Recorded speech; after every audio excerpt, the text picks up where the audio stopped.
Black Hornet Nano, 33 grams, less than a deck of cards. This is the drone that fits in your cargo pocket, and it's revolutionizing how Delta Force operators conduct close target reconnaissance before every raid. The Black Hornet 4 is a Norwegian-designed nano UAV, smaller than a human hand. It carries electro-optical and thermal cameras transmitting real-time video to a wrist-mounted terminal. Flight time exceeds 30 minutes. Range extends 3 kilometers. Here's what changed everything. Before nano drones, close target reconnaissance meant physically approaching compounds. Operators crawled through darkness, exposed to detection, to confirm targets. One mistake meant compromised missions. The Black Hornet eliminates that exposure. An operator can launch the drone from a concealed position, fly it through windows or over walls, and map every room before assault.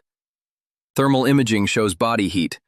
The drone identifies how many people are inside, where they're positioned, armed or not. JSOC has invested over $300 million in Black Hornet systems since 2018. More than 33,000 units delivered to 45 countries. The technology that once seemed science fiction is now standard equipment. But nano drones have range limitations. For strategic-level surveillance, something else is required. RQ-170 Sentinel. May 2, 2011, Abbottabad, Pakistan. While SEAL Team 6 operators fast-roped into Osama bin Laden's compound, something else watched from above. Something Pakistan's air defense network never detected. The RQ-170 Sentinel, codenamed Wraith, had been surveilling that compound for months. Developed by Lockheed Martin's Skunk Works, the Sentinel is a flying-wing stealth drone designed for penetrating denied airspace. It carries classified sensor packages capturing imagery satellites cannot provide. Here's what intelligence analysts discovered using RQ-170 footage. They identified a tall figure walking the compound grounds. They measured his shadow to estimate height. They analyzed his gait pattern and compared it to archival footage. They built three-dimensional models from Sentinel imagery. During the actual raid, at least one RQ-170 orbited overhead. It transmitted live footage directly to the White House Situation Room. It monitored Pakistani military communications to provide warning if fighter jets scrambled. The Air Force maintains between 20 and 30 Sentinels. Their deployments remain classified. We know they've flown over Afghanistan, Pakistan, North Korea, Iran, and Venezuela during the 2026 Maduro capture. In 2011, Iran captured an RQ-170 that crashed inside their territory. They reverse-engineered its technology, and that knowledge now powers the Shahed drones Russia uses against Ukraine. Even failed missions have consequences measured in decades. But stealth reconnaissance is only part of the equation. Sometimes the drone needs to kill. MQ-9 Reaper. January 3, 2020, Baghdad International Airport. A convoy carrying Iranian General Qasem Soleimani departed the airport terminal. Seconds later, an AGM-114 Hellfire missile turned his vehicle into burning wreckage. The weapon that killed him? An MQ-9 Reaper drone, orbiting 25,000 feet above. The Reaper is the primary armed UAV supporting JSOC operations. It combines 27-hour endurance with 3,800-pound payload capacity, including Hellfire missiles, paveway bombs, and JDAM GPS-guided munitions. Here's what makes the Reaper terrifying. It can follow a target for days, watching patterns, confirming identity, waiting for the moment when collateral damage is minimized. Operators sitting in Nevada track vehicles moving through Syrian desert, verify occupants, and launch strikes within seconds of authorization. The unblinking eye changed warfare. During JSOC's campaign against ISIS leadership, Reapers maintained continuous surveillance over target compounds. When high-value individuals emerged, missiles were already in flight before guards noticed the aircraft's distant hum. Jihadi John, the ISIS executioner responsible for beheading Western hostages, was killed by a Reaper strike in November 2015. The drone had tracked him for weeks. The MQ-9 fleet has logged over 2 million flight hours. They've conducted thousands of strikes across Iraq, Afghanistan, Syria, Yemen, Somalia, and Libya. The ethical debates continue. The technology does not wait. RQ-11, Raven, hand-launched, battery-powered, weighing under 5 pounds. The Raven is the drone every Delta Force team carries, because sometimes the most valuable intelligence comes from directly overhead, not from strategic assets orbiting miles above. Over 19,000 Ravens have been delivered to military forces worldwide. The U.S. Army deploys them at company level.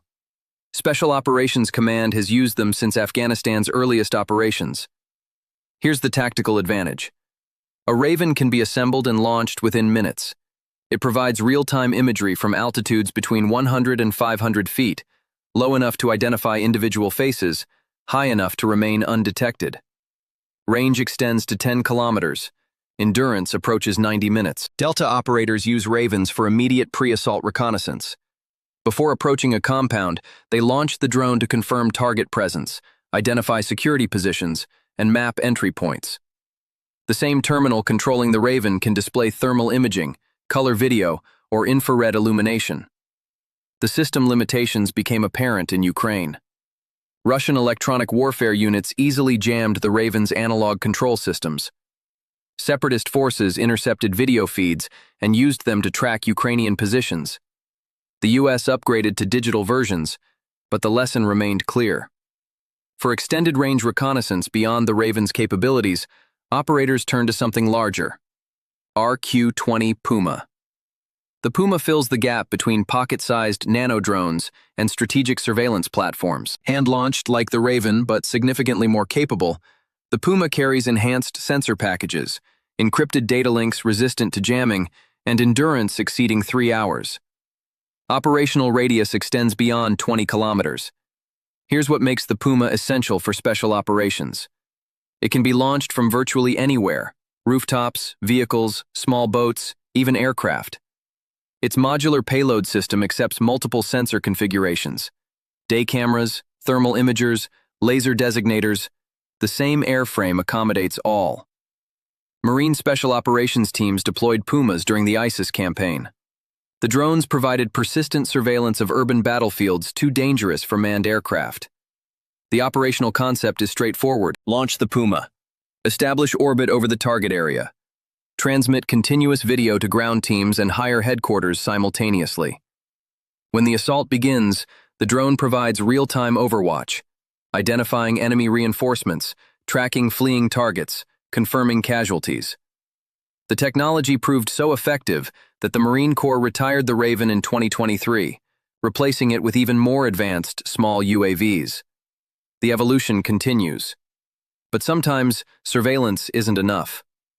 Switchblade 300. This drone doesn't just watch, it kills. The Switchblade 300 is a loitering munition, launched like a reconnaissance UAV, but designed to dive into targets and detonate on impact. Operators call it a kamikaze drone. The manufacturer prefers tactical missile system. Here's the capability. The Switchblade fits in a backpack. Launch takes seconds. Once airborne, it can loiter for 15 minutes while the operator searches for targets using onboard cameras. When a target is identified, an enemy sniper position, a vehicle, a machine gun nest, the operator designates it. The Switchblade dives at terminal velocity. The warhead is surprisingly small. That's intentional. In Afghanistan, Delta operators faced situations where calling airstrikes risked unacceptable collateral damage. Insurgents embedded in civilian areas, snipers firing from buildings where families sheltered. The Switchblade offered precision traditional ordnance couldn't match. If the situation changes after launch, the operator can abort. The Switchblade either self-destructs harmlessly or returns for recovery. No other weapon system offers that flexibility. Over 4,000 Switchblades were deployed during Operation Enduring Freedom. Hundreds more went to Ukraine. In August 2024, the Army awarded AeroVironment nearly $1 billion for continued Switchblade production. The line between surveillance and strike continues blurring, but for strategic intelligence gathering, nothing matches the high-altitude platforms. RQ-4 Global Hawk. 20 kilometers up, 32 hours of continuous flight, surveillance coverage spanning entire nations. The Global Hawk operates at altitudes where fighter jets cannot intercept. Its sensors can image objects smaller than a basketball from the edge of space. Here's the strategic value. While tactical drones support individual missions, the Global Hawk provides theater-level intelligence that shapes entire campaigns. It monitors troop movements across borders. It tracks shipping lanes for weapons smuggling. It identifies construction at nuclear facilities. JSOC doesn't directly operate Global Hawks, but the intelligence they gather directly enables Delta Force operations. During the hunt for ISIS leadership, Global Hawks maintained persistent surveillance of the Syrian-Iraqi border region. They tracked vehicle movements, identified command and control facilities, and monitored communication patterns. When Delta operators launched raids, they did so armed with intelligence the Hawks had gathered over weeks of continuous observation. The drone's synthetic aperture radar penetrates cloud cover and darkness. Its signals intelligence packages intercept communications across vast areas. Nothing moves within its coverage zone undetected. The U.S. operates approximately 35 Global Hawks across various conflict zones. For maritime and persistent ground surveillance, one more platform completes the picture. Scan Eagle. No runway required, no recovery parachute, just a hook and a rope. The Scan Eagle launches from a pneumatic catapult and recovers using an arresting wire suspended between two poles. Technology borrowed from aircraft carrier systems, miniaturized for expeditionary use. The result is a surveillance drone deployable from ships, small bases, or improvised positions. Here's why Special Operations Forces value the Scan Eagle. It provides 24-hour persistent surveillance that larger drones cannot match in austere environments. A complete Scan Eagle system fits in a few shipping containers. Setup takes hours, not days. Navy SEALs used Scan Eagles for maritime interdiction operations. The drones surveilled vessels before boarding teams approached, identifying layouts, counting crew, searching for weapons. Delta Force employed them for extended surveillance in environments too hostile for larger platforms. The Scan Eagle carries electro-optical and infrared sensors tracking individuals on the ground. It can follow vehicles across desert terrain for hours. It can orbit a compound indefinitely, documenting every person entering or exiting. Boring work, essential intelligence. From nano-drones in cargo pockets to strategic platforms at the edge of space, surveillance has transformed special operations. Delta Force operators no longer approach targets blind. They no longer guess at enemy positions. They no longer risk lives for information drones gather in minutes. Somewhere tonight, an operator watches a screen, and something watches for him. Silent, patient, unblinking. The sky has eyes.